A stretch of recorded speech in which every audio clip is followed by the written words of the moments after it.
Assalamualaikum warahmatullahi wabarakatuh. Saya ucapkan terima kasih kepada Ibu Risma Dwi Arizona atas bimbingannya kepada kami semua. Dan kali ini saya akan membahas persoalan lingkungan.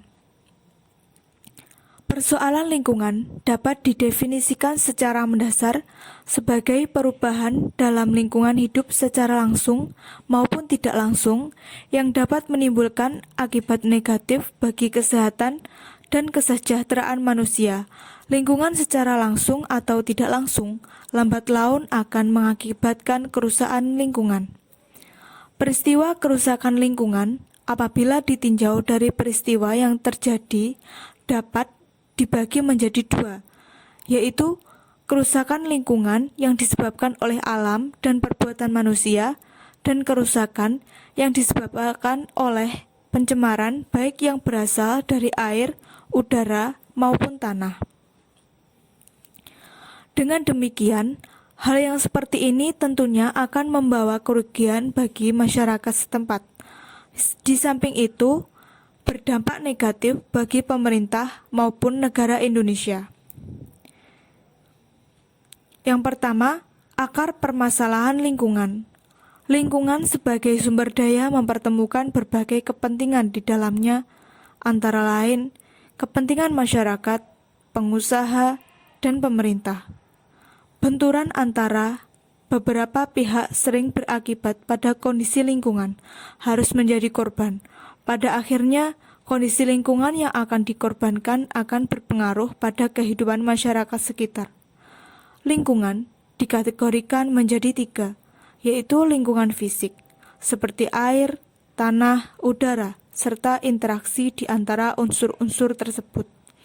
Yang kedua, lingkungan biologis, termasuk semua di sini adalah semua organisme yang hidup, baik binatang, tumbuh-tumbuhan, maupun mikroorganisme. Yang ketiga, lingkungan sosial, meliputi semua interaksi manusia dengan sesamanya. Yang kedua yaitu pencemaran udara.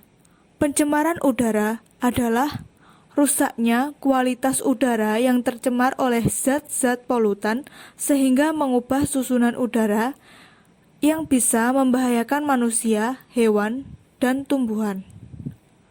Standar kualitas udara yaitu kualitas udara ambien atau lingkungan dan kualitas udara emisi atau sistem pencemaran udara.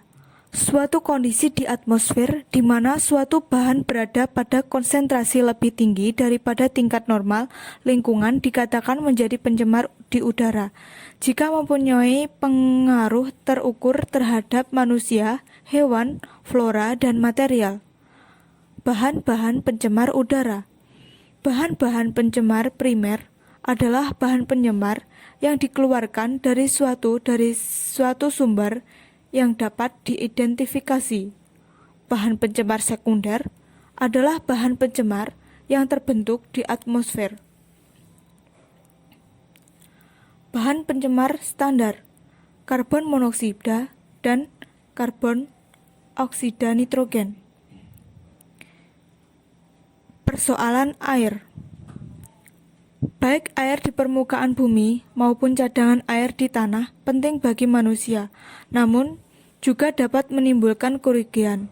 Jika tidak ditangani dan dikelola dengan baik, banjir dan erosi yang diakibatkannya adalah salah satu dampak negatif itu. Ada beberapa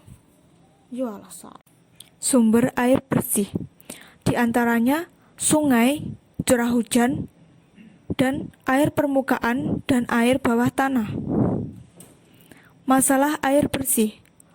Pengadaan air bersih di Indonesia untuk skala yang besar masih berada di perkotaan dan dikelola oleh perusahaan PAM kota yang bersangkutan. Untuk daerah yang belum mendapatkan pelayanan air bersih dari PAM, umumnya mereka menggunakan air tanah, air sungai, air hujan, dan air sumber.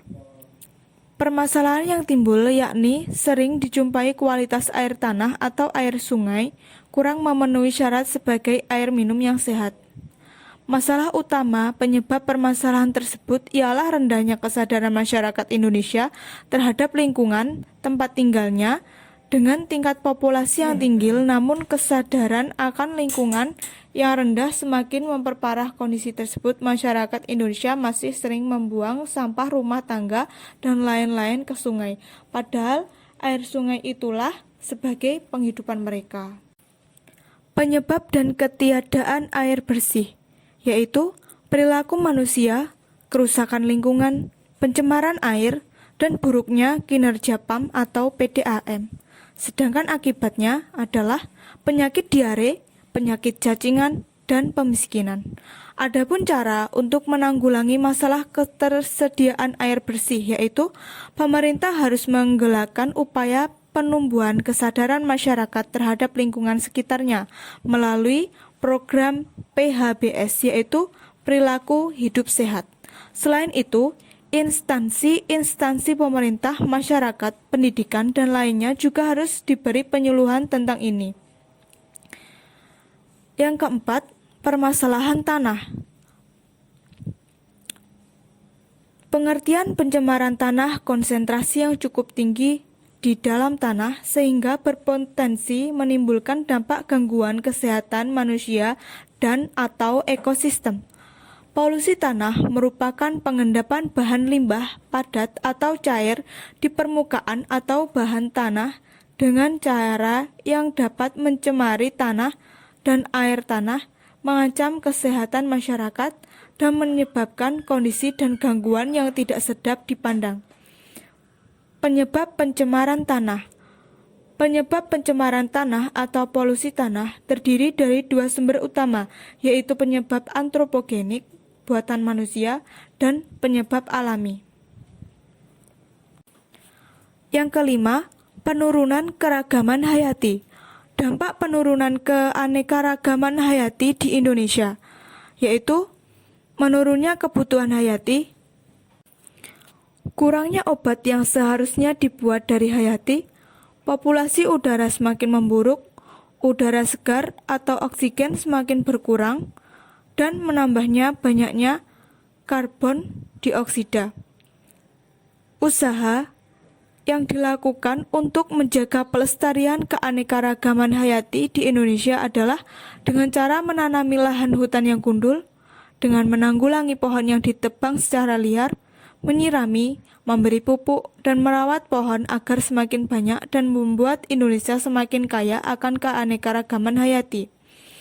Faktor penyebab penurunan keanekaragaman hayati, yaitu perusakan habitat, fragmentasi habitat, degradasi habitat, introduksi spesies-spesies eksotik, penggunaan spesies yang berlebih untuk kepentingan manusia, karakter spesies terhadap kepunahan.